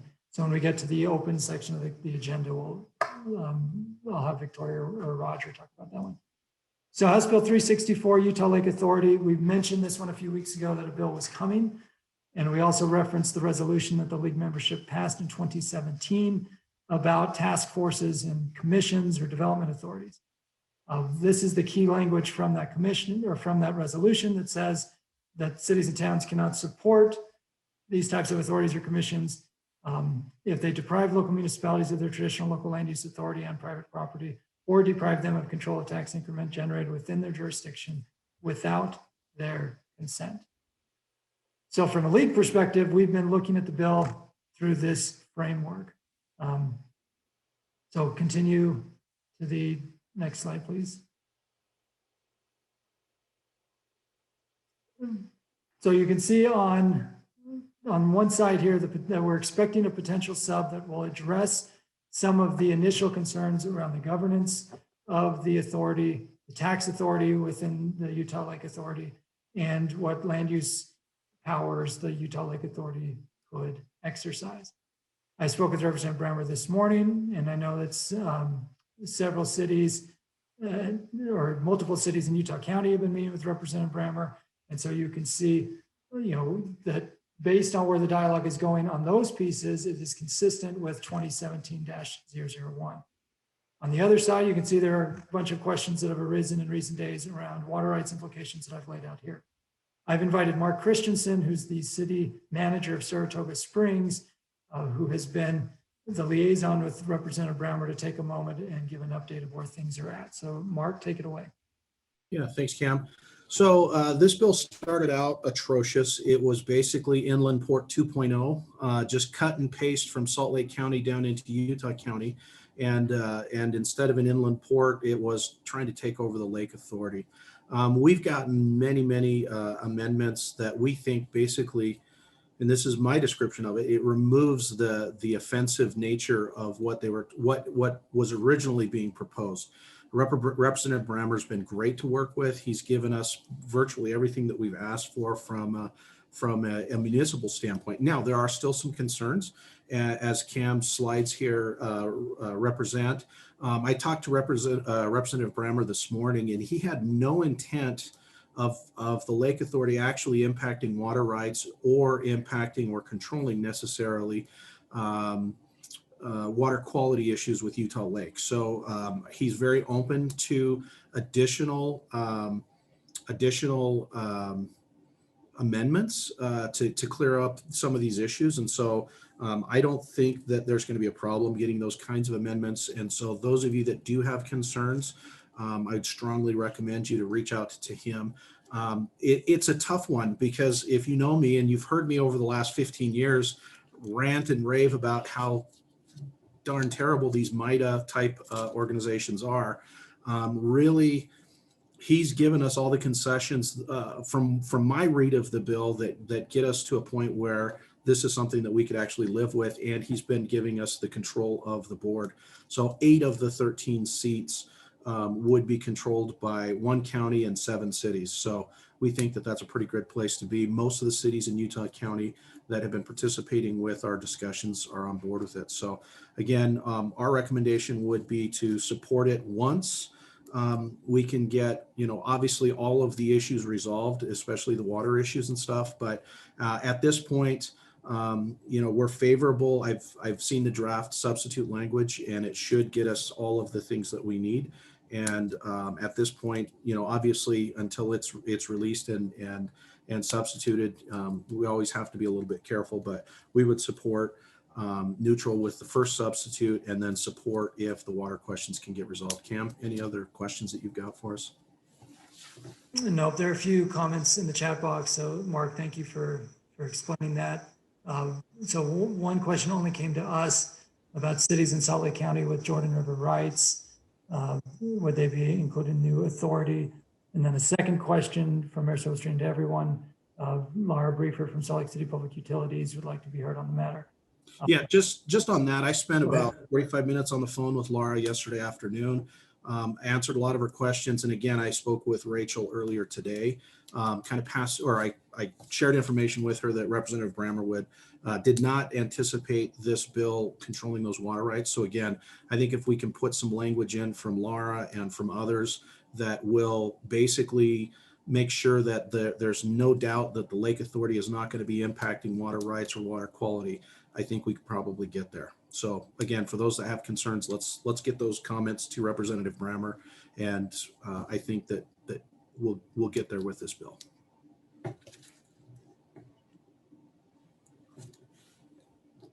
So Mark, there's a comment that came just to panelists again saying there's no reason for this bill. We should oppose it. Well, let me kind of respond why we wouldn't want to just do that. The original bill that came out had the language included that basically they were going to create a CDA within a half mile of the lake high water mark. And so while I appreciate the general consent of opposing it, Representative Brammer has removed that. And just from a financial impact, there's $1.7 billion worth of assessed value around the edge of Utah Lake in that half mile ring. And Saratoga Springs represents 800 million of that. So while I don't disagree with just opposing MIDA's carte blanche, the fact that we've gotten so many of the undesirable elements removed, there is no compulsory, again, with his substitution, there would be no compulsory requirement to participate with tax increment financing or anything like that. We as a city could opt in as opposed to being forced into it. So I think it's a much better reason for us to take this version of the bill that doesn't have all of these compulsory requirements in it. And again, this is much better. This is a much better control structure than what was originally proposed.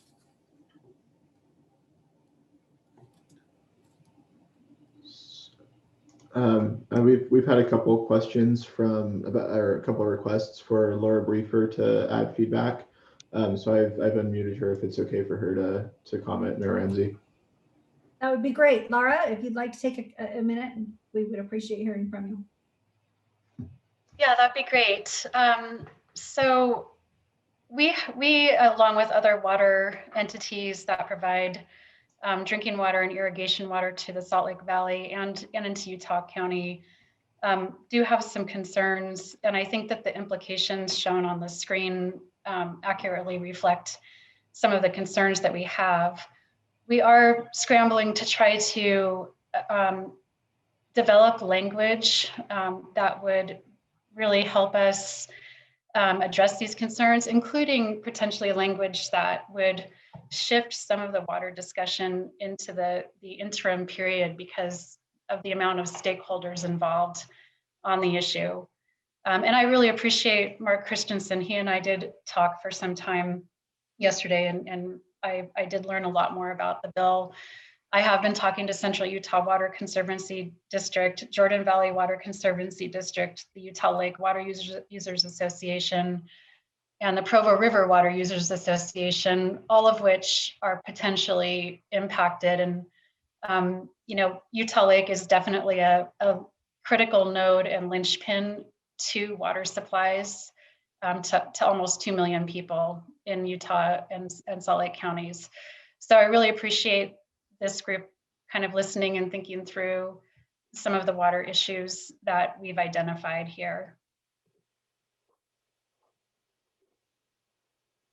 Thank you, Laura. Appreciate that. So I'm just going to ask, in looking through the chat, I don't know that I heard for sure, but I'm assuming that there are, in response to Nathan Bracken's question, and other people have raised it, Amy mentioned it, there would be no seats on this board for anyone in Salt Lake County who is affected by what happens, maybe, but there would be no seats there. Is that what I'm taking away from this? Mayor, this is Mark. If you don't mind, I'll tackle that. Thank you. Just like Utah County doesn't have a seat on the Inland Port Board, we would probably not anticipate Salt Lake or some of those other cities that would be concerned about this not in the neighborhood, not necessarily in the neighborhood. Now, while we 100% agree with the arguments about water rights. In fact, all of the cities that are surrounding Utah Lake have the same water rights and the same water right issues that everyone else will have. So ultimately, we feel like the issue is Representative Brammer was not anticipating for the ULA to actually control water rights or necessarily be the permitting agency on water quality. So I think that is actually a very a good modification that we can get to him and just take those questions out so that those remain with the current state agencies and not have that become a focus of why we're trying to deny this. But as far as, if the water right issues are removed, I'm not sure that cities in Salt Lake County necessarily care about the land use discussions that are likely going to impact those of us that are immediately adjacent to this land use authority. Well, okay, I appreciate clarification and because we've had several people ask that question in the chat. And I'm trying to keep up. Somebody has made a motion, but I'm getting so many new messages. I don't know where that is. So, Mayor Ramsey, I can tell you, so we've got a couple of people who have said that thinking that the staff recommendation of neutral, which again, that neutrality would be based on what we expect the substitute to say, which would reflect the governance, tax, and land use pieces to be consistent with our resolution, okay? So if those boxes are checked, whenever the sub comes out, we would be neutral with the possibility of going to support if all of the water rights and water quality issues get addressed that are both on the slide and have come up. There is a motion, but I have not yet seen a second of where it has said to wait on taking a position. So that would be continuing a TBD position instead of neutral until those, I assume until the water pieces are addressed. Kim, if I could, one of the questions that popped up was whether this creates precedence for these MIDA type agencies being created. And I think that is a very, very great question. The great part about this is what we've negotiated so far with Representative Brammer. If we're purely talking about the authority of the Utah Lake Authority, this is absolutely the right direction for this kind of a policy directive to be going, because according to what we've negotiated out of the bill, if the substitute comes out like it's supposed to, we've taken and we've removed all the teeth from the tiger, and local control is what will govern the board. And so that is one of those things that's a very critical piece for us going forward. This actually takes the inland port that was so brutally forced on municipalities and replaces it with something that we as locals retain the majority control on that board.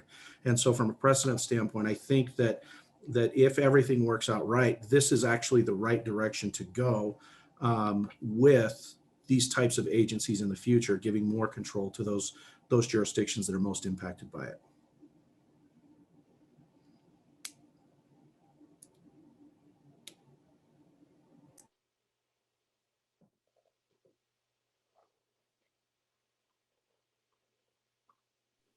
Okay, Okay, so Mayor Ramsey, you do now have a we motion. have a motion by Amy Fowler, and we have a second by Kate Bradshaw, and also Mayor Hale. To maintain, let me make sure that I get this right, and please, Amy, let me know in the chat if I don't. The motion on the table would be to wait and to continue our TBD and not take a position on this yet. Is that right? Yes, that is the motion. And yep, and Councilor. Okay. Okay, we have a motion and a second. So to be clear, when you're voting, if you vote yes, you are voting to not take a position on this bill yet. Yeah, so before people vote, I think it's important that there have been several other comments that I think we need to bring up real quick. So this would be the discussion to the motion that's happening in the chat room, Mayor. So is it okay if I just? Yes, because I'm not actually ready for people to vote. I'm clarifying what it would be and what the motion is, but there is a lot more. It's a dizzying amount of discussion, and we want to make sure that we touch on it. Yes, okay. So there have been several back and forths about Salt Lake County interests on the Utah Lake Authority. That's been brought up a few times. Concerns about the precedent, the MIDA precedent, for lack of a better term. Several people have brought up the question of understanding the watershed. Meanwhile, Provo City and Spanish Fork City have both pointed out in the chat that there's been a lot of work done in order to address the local government concerns. And so going to neutral helps encourage him to continue to make additional changes that would benefit local governments. And yes, so again, so I think that kind of covers this. Oh, there's a question mark. Maybe you can answer which Utah County cities would sit on the board based on the dialogue around the substitute right now. So please hold off on voting until we finish this discussion, and then you can vote. Sure. And actually, I think that's a critical thing. So there's 8 votes that go local, 1 to the county, and then 7 to local jurisdictions. 3 of those would be appointed by the COG. And then you have, in the initial proposal, Springville, Lehigh, and Linden would sit in those 3 COG seats. And then you've got Saratoga, Vineyard, Provo, and Orem that would have permanent seats on that board. And so that's what that would look like relative to the first cities that would go on that. So I'm typing in the motion so that everybody's clear with what the motion means with the question. I appreciate that, because we really, before you vote, we want to make sure that not only is the discussion all heard, but that we all understand what a yes vote means and what a no vote means. So Mark, can you address what Isaac and Seth just brought up so I can type in the motion? Sure. So you're asking me to buy you some time. Thanks. So the way it works is there has been a chain of a lot of the managers and administrators in Utah County that have been participating with this discussion. We've done several emails. They've been part of all the negotiations that I've had with Brady. They've been included in all the emails back and forth. We met on Friday, and as a group, there was some concerns raised, a few more amendments that we forwarded off to Brady for the substitute bill. And basically most of the cities, with the exception of, I think, well, I'll let them speak for themselves, but I think with the exception of 1, were in favor of the amendments, because ultimately those amendments protected the local control and gave us that local control.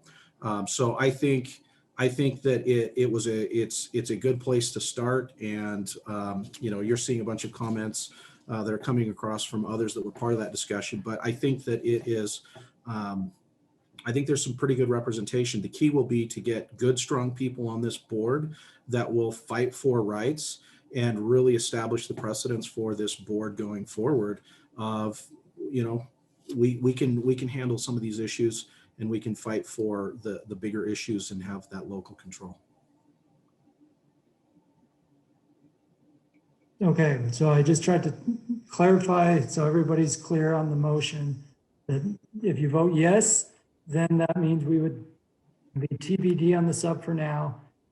2 means that we would not be TBD, and we would then, as part of the overall ratification, go to neutral with the possibility of support based on improving the water language. So this motion is to stay, yes means to stay to be determined, no means we are not to be determined, and we would then entertain the motion to go to neutral with the possibility of support. And Isaac Paxman has asked that it just be pointed out that everyone who was in on the discussion Friday seemed comfortable with a position of support, which is not what we're proposing right now at this point. This is, do we just continue to maintain no position? But, you know, in all fairness in the chat, that needs to be pointed out.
Since we've had a few people leave the call, I'm thinking we're probably pretty close. We're within 10 of the max, so I think we're close. Yeah, I think we're there. I'll give 10 more seconds for any last votes, and then I'll close the voting.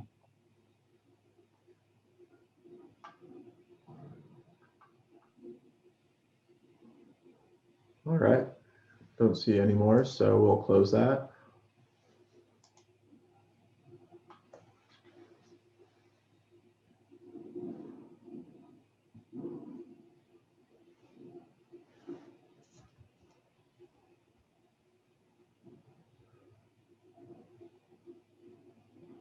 Okay, Roger, you're gonna have to tell me if that passed by enough or did it not? No.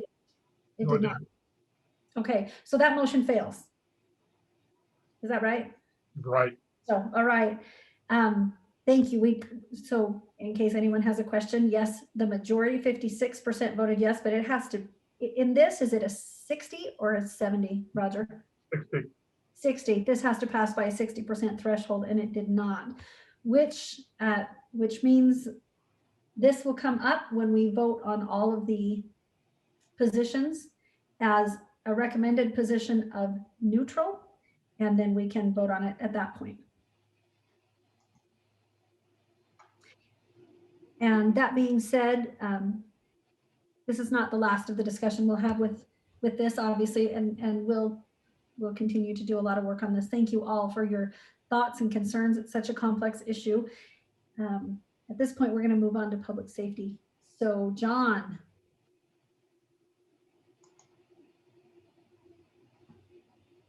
Take it away. Thank you. One of the most important, one of the biggest things that's happened last week is Representative King came out with HB 367, and that HB 367 was a bill that got rid of qualified immunity for police officers. We've done, obviously that's a big hit for us. We've done a lot of work on it, and between us and the police chiefs and and LELC and everyone else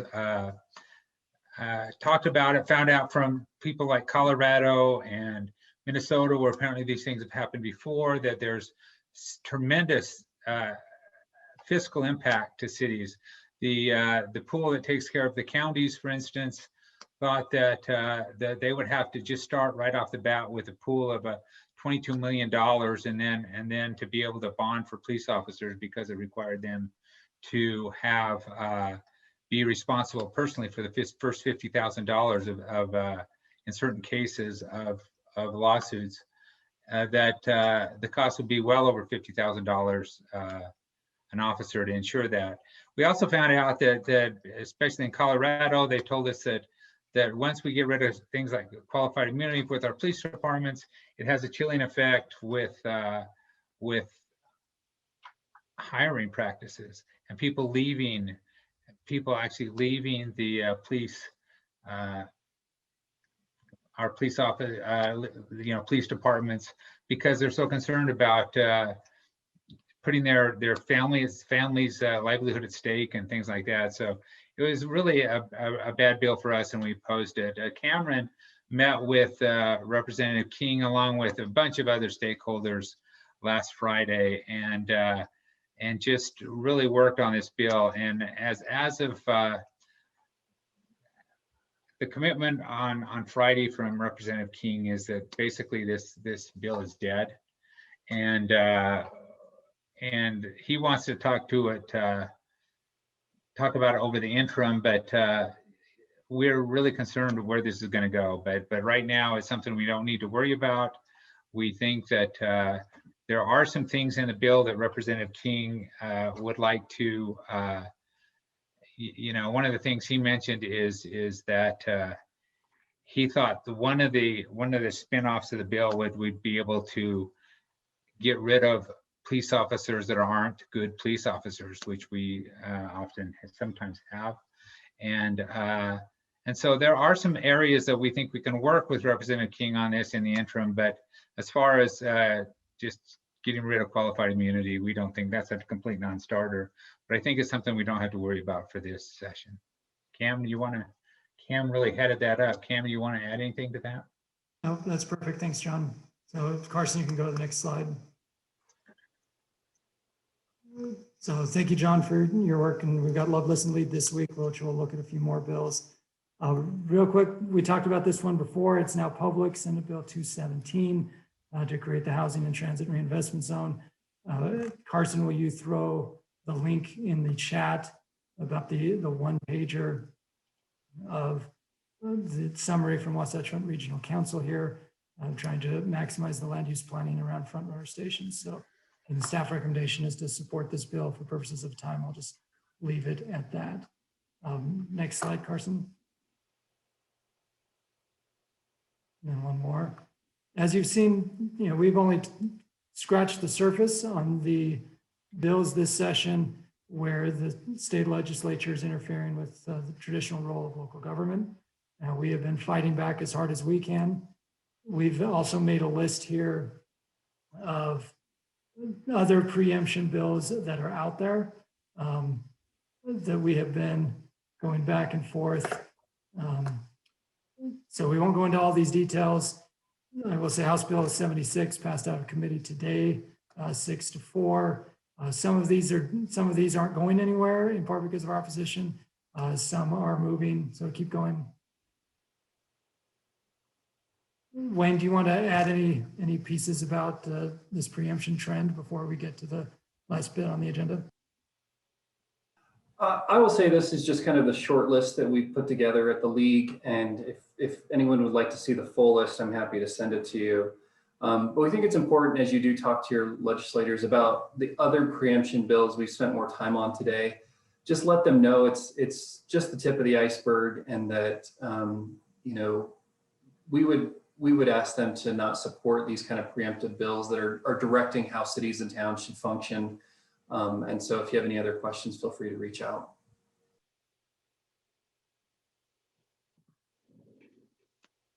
So part of the overall narrative over the next 9 days, but also during the upcoming off season, is for us as an organization and for individual cities to have some heart-to-heart conversations with legislators around preemption and the legislature interfering with your role and what you've been elected to do. So we'll have a list afterward or after the session that can be part of that conversation so that you can have those candid conversations. And we certainly have had plenty of candid conversations with legislators over the last few weeks, and we will need your help over these last 9 days. Next slide real quick. That looks fun. I wish I still had time to do that. So House Bill 347, we've got a meeting at 5 o'clock today, so stay tuned. We're still awaiting the sub, so nothing new yet. So you can move on. Okay, so this is your chance. If there are any other issues that are on the agenda you want to quickly bring up. Victoria, do you want to reference SB 104 since that came, or Wayne or Roger, somebody, since that came up earlier? I'll defer to Roger. Roger, I think people just wanted an update on Yeah, the bill. 104 was the animal control levy that will authorize counties from the second to the sixth class counties to impose a designated property tax levy for animal control. It only applies in counties where cities are not doing that work, any of that work. So one of the questions was, in Washington County, St. George is already handling it. Would apply then to in Washington County. It was essentially came out of Davis County, where the county did the work that was billing back to the cities, and was basically what we have the designated levy. So in general, it's an item that we've supported because actually defeated in committee, but I know it's going to come back with answering some of the questions that the people ask. But that's a very, very quick summary. Those of you from Davis County might have something more to add on that. Assume that they don't then. Gary Hill did put a clarification earlier in the chat on 104.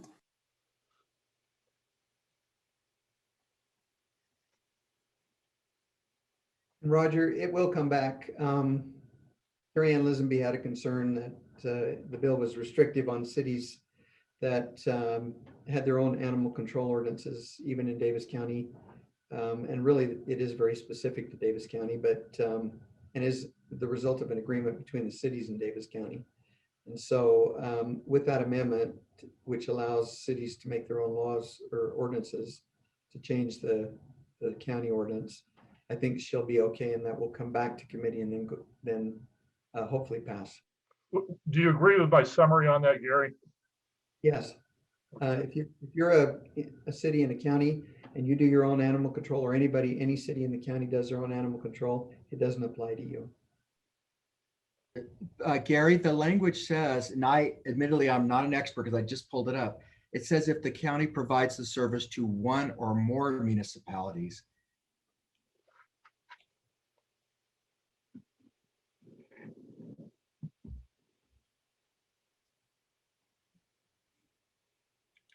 Sean, let's you and I talk offline because I think that's been corrected. Gary Hill just put in the chat, it must be all cities. That is the intent. Yeah. We'll take a look at that, make sure that's the case. So. Perfect. And then I noticed in the chat, there's a question about the voting method bills, House Bill 75 and House Bill 174. We presented a couple of weeks ago. At this point, House Bill 174 hasn't moved. House Bill 75 is the ranked choice voting bill that would require counties to administer a ranked choice voting election this year if a city selected that. That bill passed the House, and it's currently awaiting debate in the Senate.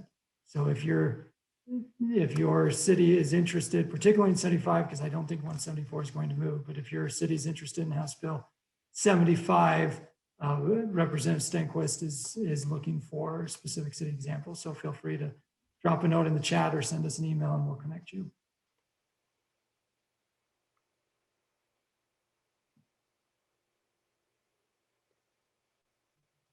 Okay.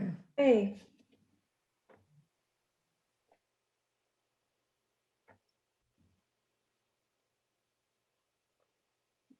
Great. Moving on, legislative progress report.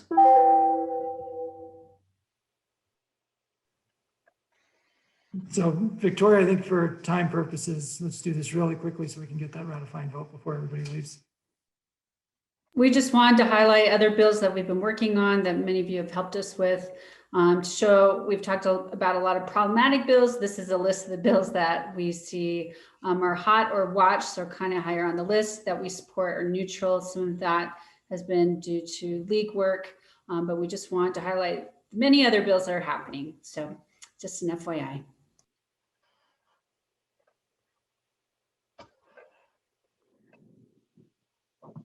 Thank you. Some of those could be the love bills. I don't know if Mayor Newhouse is still with us, but some of those might qualify as I mean, it's good to have a list of the other ones that we support or are staying neutral on. That's helpful. Thank you.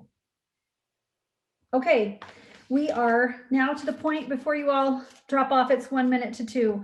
I would like to ask for a motion to ratify the staff recommendations as can be seen on the screen for each of those bills. And This needs the 60%. okay, and there isn't anything specific that is being pulled out at this point. So we have a motion by Sean Guzman. Real quick, Mayor, just to clarify, 98 would be based on we left that as TBD because we weren't sure what was going to happen with the motion earlier in the meeting. So this would be consistent, and TBD actually would mean consistent with the motion from earlier in the meeting.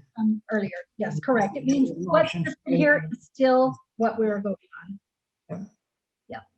All right. That being the case, we have a motion and we have a second. Thank you so much, Ken Latham and Mark Allen. Thank you for that. And so please vote. A yes would be to maintain what you saw on the screen, the recommended positions of staff.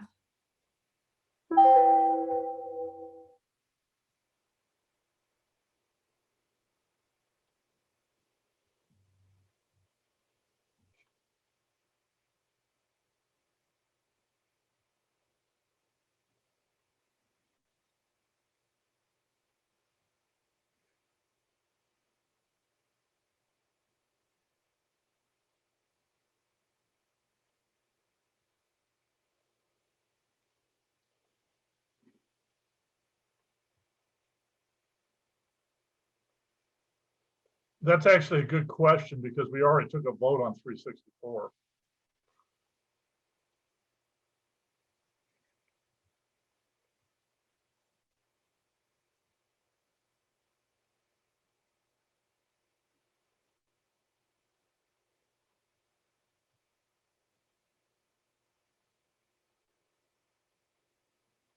Okay.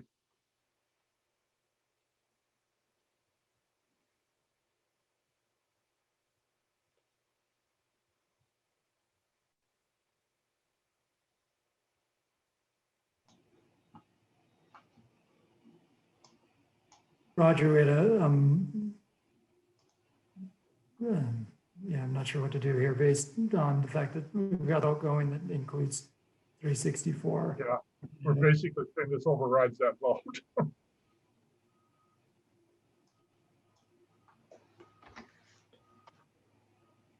So do we want to finish Let's finish this and see what happens, but somebody can, I'll wait till this.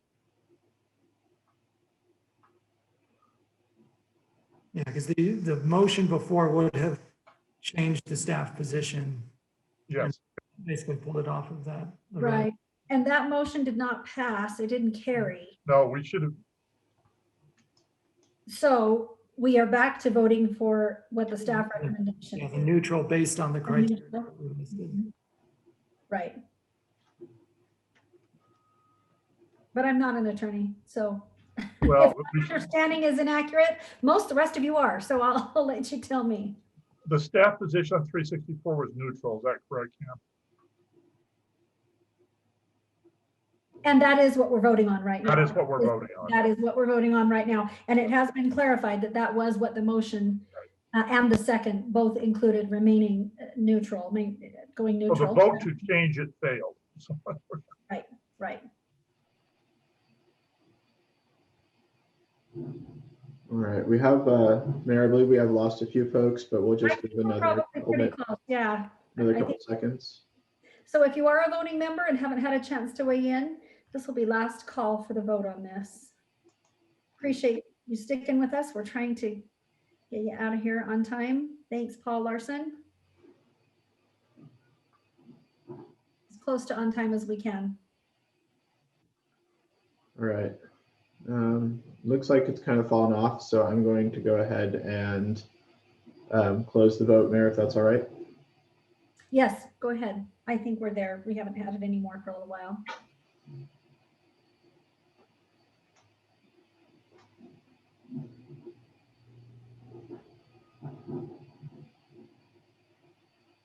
Okay, that did pass by more than 60%. The recommendations made by staff that were listed on the screen is what we maintain. And there are still some questions, and I know there are still some people who don't love taking a neutral position on 364, but because it didn't pass with 60%. Again, I'm not a professional parliamentarian. I just have been doing this for a while, so somebody feel free to weigh in. Cam, did we have no position on 364? Was it neutral? Neutral, so the ratification vote is neutral. And I think Roger, there's a fair point in the chat that, you know, making sure that Representative Brammer knows that it was important to the league membership to get the water piece resolved, if it was just shy of the 60% threshold. I think that's a very good point, and I appreciate Kate pointing that out because. And that is probably 4 or 5 votes. I don't know. Okay. Still good information. We want to make sure that he understands this. A neutral position still had 56% of the vote not to go neutral. So I think that's a good one to point out.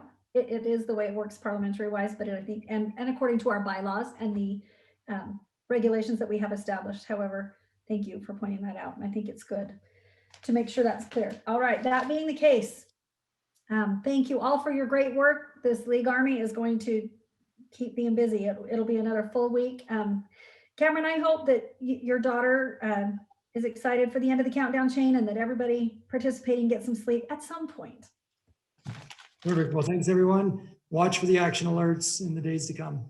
All right, I need a motion in the chat to adjourn, and then we'll just adjourn.